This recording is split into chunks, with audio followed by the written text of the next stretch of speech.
14 people. 14 people that she knew well, that she even considered her dear friends, had died from doing what she did as a profession, mountaineering. Climbing steep, high, rough terrain, entering places on this earth where people are sparsely tolerated by nature. You don't belong here, the cold seems to say. There is no oxygen for you here. This is not a space for you. And yet, there are many people who feel drawn to exactly these places. They fascinated me, as an anthropologist and also as a starting rock climber. I had fallen in love with a man who climbed on rocks. He did so in gyms during weekdays and outside in nature on weekends. He came back glowing after such outings, full of exciting stories about camping and maps that were no longer accurate, ropes that got stuck and anchors that were hammered into stone. He would tell these stories in our living room, late at night after he came back while I had set up waiting, writing. A bottle of wine was already open. Him and I worked together in academia. We shared a house, and it only seemed natural for me to also start sharing his love for the mountains. But during my very first introduction to climbing in a local gym, I found myself terrified. I did not come from a background of hiking, let alone climbing. My parents took me for holidays in the outdoors, yes, but we would go to flat camping grounds. There, romances with local boys and my more severe crushes on the horses that I could ride in the nearby forest were the most exciting events. This was different. Even from a couple of meters above ground, knowing rationally that I was being safely attached to a rope, my body told me a different story. I focused at the top, knew where I had to go, and tried to order my hands and my feet to bring me there, but no. My breathing shortened. My heart raced, cold sweat took over my body, and all I wanted was to stand on a solid floor. I committed, though, and over the years, well, the cool story would be that I overcame my fear and became more like any of the rock climbers and mountaineers that I would encounter in gyms or on climbing holidays. Because, yes, him and we did embark on climbing trips together. But here's the truth. I remained fearful. I learned to cope with the fear. I learned to calm myself most of the time. I learned to be a better climber even, but I would never feel as confident on the rocks as so many of the climbers I would get to know. While preparing for a climb, I was always nervous. I would gaze at the top, my end goal, and would try to control my breathing. Afterwards, I was always proud when I had reached the top indeed, or if I had succeeded in a certain route, but most of all, I was just happy to have it done and over with for the day. My best moments in climbing have always been on the way back. This unbeatable, stubborn fear of mine made the climbers around me all the more interesting. And so I decided to conduct anthropological research about how climbers deal with fear and uncertainty. It was in the line of my other research too. I'm a futures anthropologist, and I typically conduct research on how societies deal with big transformations like climate changes or the digitization of healthcare. Now, this research was also focused on transformations, but more on a micro level. How do individuals deal with climbing high routes, which are characterized by uncertainty and novel situations? From the ground, you can never see exactly how a route evolves, what the rock looks like, how it will feel at your fingertips, or what the weather will do. When it suddenly starts raining really hard, you'll have to descend real quickly. And this happens. I had it myself twice in my life, where I had to descend in dashing rain, thunder and lightning, with my climbing equipment buzzing at my harness. Not fun. And the risk of fatal accidents becomes much higher if you go higher. And so I started interviewing many mountaineers, the folks who go up 8,000 meters or so, the people who you read about in newspapers after an accident occurred and one of them died. Anthropological research means to embed one into the life world of your informants, and I did. Or actually, life did that for me.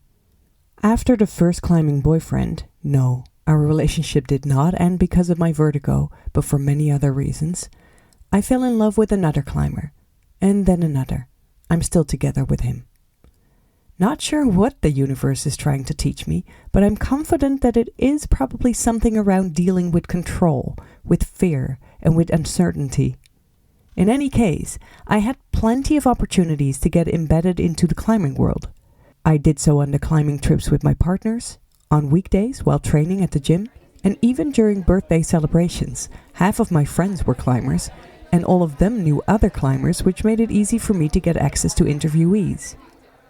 I learned so much from these people, and I might share more stories later if you're interested, but today I want to focus on the emic perspective that I got while interviewing a Basque Spanish mountaineer called Edurne Pasaban. I recommend you look her up. She did incredible things in her life.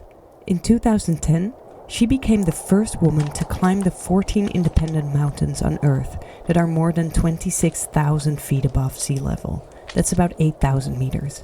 Only 20 humans, all male, preceded her.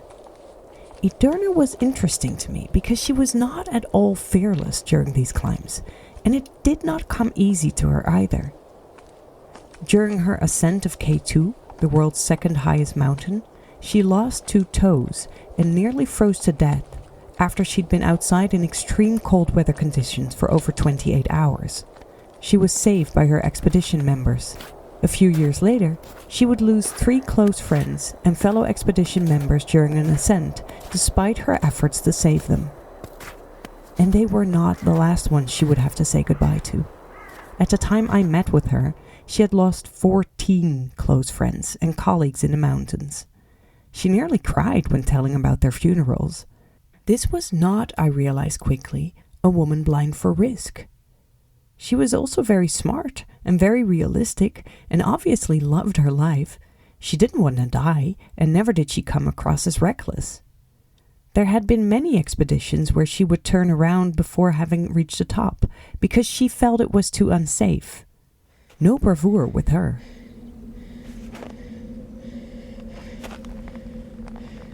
And yet, she continued to be drawn to mountains, and she also expressed towards me that she was very often afraid while doing that. There had been unforeseen conditions again and again, from which she barely escaped. "So how do you keep going then?" I asked her. "How do you not panic knowing what might happen?" I was visualizing her on her way on this huge mountain, her looking up to the top, only 4,000 meters to go, and not an easy escape down, so if something happens there, she'd have a problem.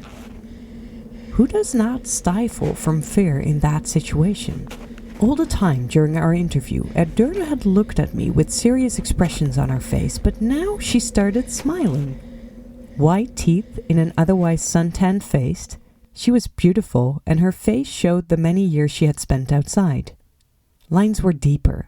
The suntan seemed to have solidified into a brownish color on her cheeks. "Aha," she said, "but here you make the mistake. Mountaineers never look at the top."